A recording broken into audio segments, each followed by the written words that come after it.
Welcome everybody to today's video. We're going to talk about the steps to become an enrolled agent. So let's get started.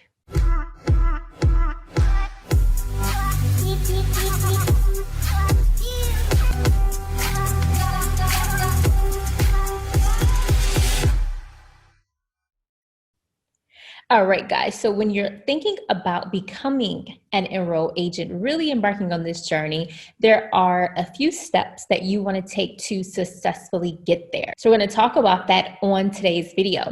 Quick introduction. If you are new to me, welcome. My name is PTIN, and I teach tax and accounting professionals how to get more clients utilizing social media so that you guys can build a multiple six-figure virtual firm. I come out with weekly content, so if you are new to me, or if you haven't quite hit the subscribe button just yet, come on over, join the family. I come out with weekly content every single week. All right, so I want to go over some very specific steps for you guys that you want to take when you are embarking on your enroll agent journey. So I embarked on this journey several years ago, back in 2012. I geeked out, trying to figure out all the steps, all the things that I needed to do. And I want to just kind of speed up your success, right? So you don't have to be Googling all the things, right? Listening to everybody. I just want to condense it down for you in a succinct way so you can go ahead, take action, and become an enrolled agent. All right, so step number one that you want to do is obtain your preparer tax identification number. And I recently did a video talking about the differences between a PTIN and an EFIN. So make sure you check out that video. I'll put the link below so you can check it out. But your preparer tax identification number, a number that begins with the letter P, and it is a number to identify you as a professional paid preparer. And you're going to utilize this identification number on every single paid tax return that you prepare throughout your tax professional career, okay? The prepared tax identification number takes about 15 minutes. You wanna go to irs.gov and go ahead and apply for your PTIN. Now they do need to verify you, so you are gonna need your identifying information such as your security number, obviously your name, your address, and it's helpful to have your most recently filed tax return available because they're going to be using that information to verify you. The second step to becoming an enrolled agent is to study, right? So there are, with today's technology, there are a lot more options on the marketplace right now.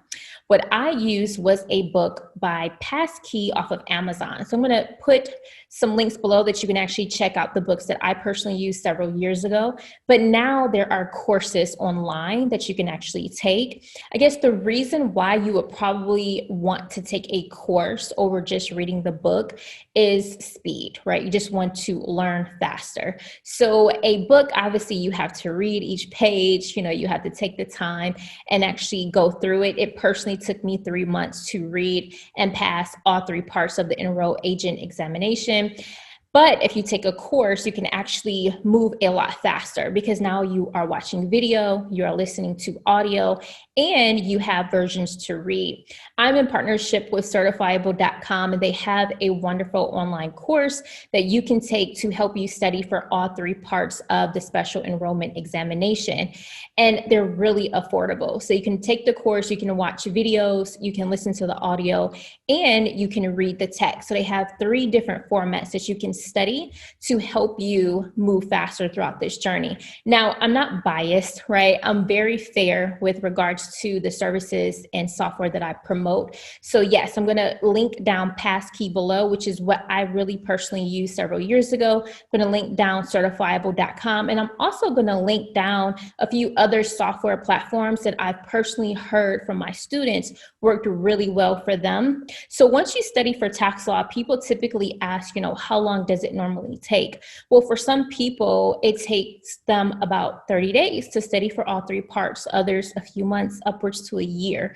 It really just depends on your work schedule and your goals, right? How fast or how slow you plan on moving throughout this journey. What I would say is on average, it takes about 60 hours of studying, right? So if you look at 60 hours, now you just need to budget in, well, how much time do you have to really study all of the material, and how long is it going to take you? So for some people, yes, they can study 60 hours in a matter of a month and go ahead and take all 3 parts of the special enrollment examination. For other people, they might only have the capacity to study maybe 1 hour a day, and it might take them 2 months. So it really just depends on you, your work schedule, and go at your own pace, right? This is not a sprint, is what I normally tell people. Becoming an enroll agent is a marathon. It's not something that you want to just pop up and do and get microwave results. You actually want to take your time, make sure you understand the information, because you will be utilizing this information with real client tax returns. Right. So the next part on becoming an enroll agent is to visit Prometric's special enrollment examination page and actually schedule for testing. So you do have to schedule the enroll agent exam separately. So there are 3 exams that you have to take. There's individual tax law, business tax law, as well as representation tax law. And each test costs $182 to take. And typically there are no refunds. Now, you do go inside of a testing center, right? This is not online. You physically have to find a testing center near you, and you go to the testing center and you're going to test on their computers with their supplies. From there, right after you take your exam, they're going to give you a pass or fail. If you pass, it's going to say that you are qualified, you pass. If you fail, it's actually going to give you a diagnostic report to show you your areas of opportunities, the things that you need to study upon. Now, the IRS has what's called a scaled grading system. And the scaled grading system is you will pass your special enrollment examination with a 105 points or higher. If you score below 105 points, you will be issued a failed diagnostic report showing you your areas of opportunity. If you pass with over 105, at 105 or higher, you will be issued a passed report upon completion of the special enrollment examination. So the same day that you take the test, right after you hit the submit button, it's going to print and generate your results on demand. So you're going to know either what more you need to study and focus on to improve, or you're going to go out with your past diagnostic and continue on to the next testing. Now, after you pass all 3 parts of the special enrollment examination, you do need to formally apply with Internal Revenue Service to become a licensed enroll agent with them.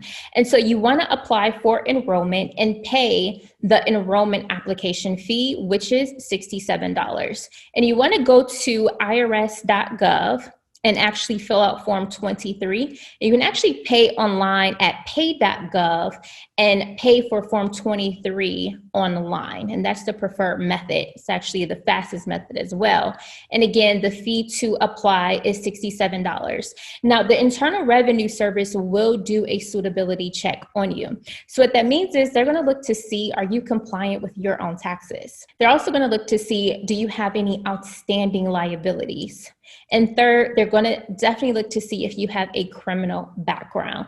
And so this is where, some people are concerned because some people haven't filed their taxes. Maybe they owe the Internal Revenue Service money. Typically, if you are in good standing, which means that if you do have a balance, but you're paying timely installments, that typically won't have a negative impact on you. And as far as the criminal background, I'm not totally sure, but I do know that if the crime was, associated to a financial crime, that it is more than likely that you won't be approved for an enroll agent license. But I always tell people, go ahead and apply.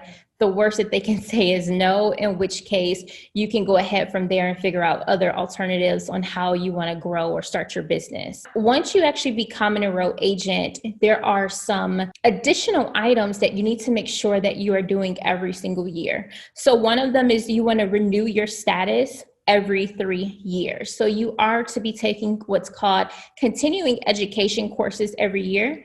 And within that 3-year period, you have to have taken at least 72 hours of continuing education, right? And there are a plethora of continuing education courses. I'll link some below for you guys, but you want to make sure that you're spending that time each and every year investing in your skills, not only to invest in your skills, right? So you can become more knowledgeable for your clients, but also so that you can keep your licensure active.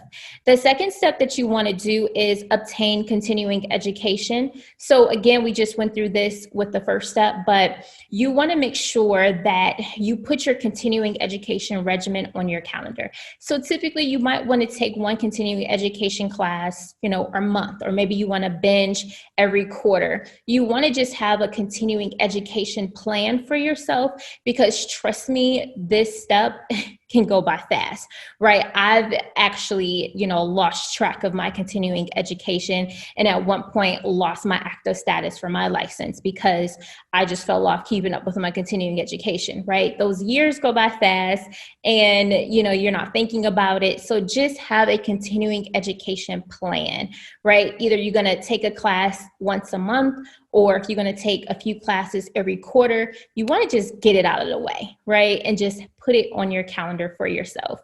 The third thing is you do want to renew your PTIN annually, right? Typically, this is free. It may change in the future, but right now it's currently free to obtain and renew your prepared tax identification number. And you want to renew it every year around December. You can keep that prepared tax identification number active for the current tax season. All right, guys, these are the quick steps to becoming an enroll agent. No matter where you are in your journey, definitely honor yourself, right? And take your time, right? Like I said, it's not a sprint, it is a marathon. You want to make sure that you understand the information. You also want to make sure that you aren't wasting money and trying to cram all this study material in and then wasting $180. So make sure you take your time, right? And have a solid date in mind and goal on when you want to be able to say that you passed all 3 parts of the exam. I'm super excited for you guys. I wish you nothing but luck and blessings on your journey, and I'll talk to you guys soon. Bye, guys.